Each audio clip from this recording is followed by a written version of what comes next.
Hi guys, in this video tutorial we are going to see how to remove a CPU from a laptop. This is my MSI gaming laptop.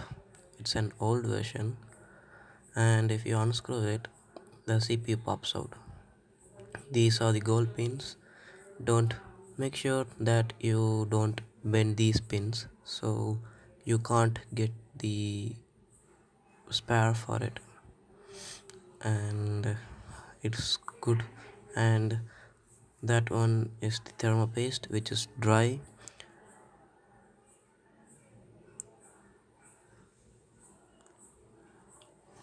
We should change the thermopaste for every 1 year because gaming laptops are use very heavy performance.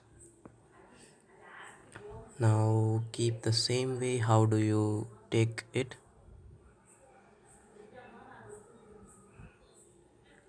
Wait a minute, can I adjust my camera? Yeah, this is my CPU cooler fan, and